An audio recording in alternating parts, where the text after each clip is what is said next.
We have learned the classification of acids and bases based on extent of dissociation in their aqueous solution. Strong and weak acids and bases dissociate to different extent, smaller to larger in different proportions in aqueous solutions. Pure water also dissociates to a smaller extent to give H plus and OH minus ions in equal proportions. Scientist Sorensen introduced new scale to measure H plus ion concentration, and it is called pH scale, that is power or strength of hydrogen.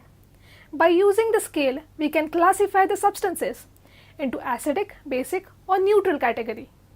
By using pH paper or universal indicators or pH meter, we can measure pH of any aqueous solution.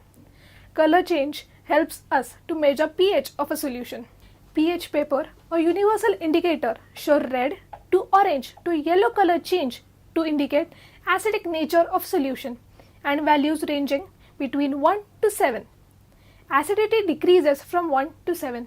Value 7 indicates that solution is neutral and shows green color.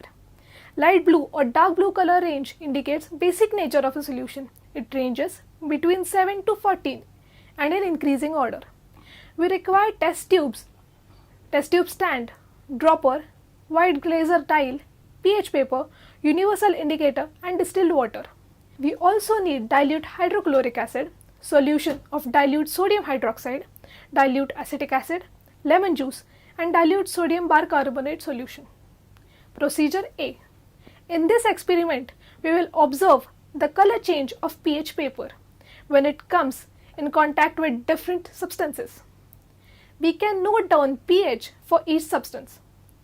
We do this procedure by using pH paper. First, we place 6 clean and dry test tubes in a test tube stand.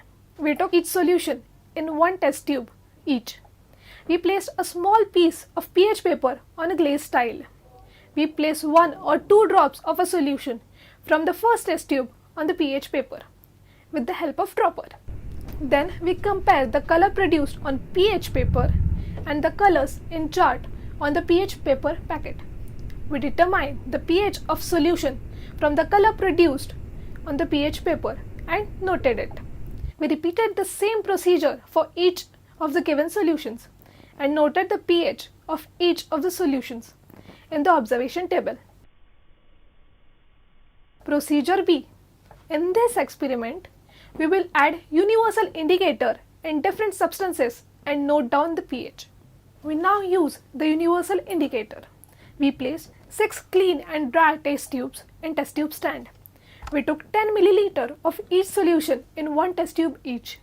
We put 2 drops of universal indicator in each test tubes with dropper. We observed the color change in solution in each test tube. We compared the colors with the color shade on universal indicator bottle. From this, we determined the pH of each solution and noted them in this observation table.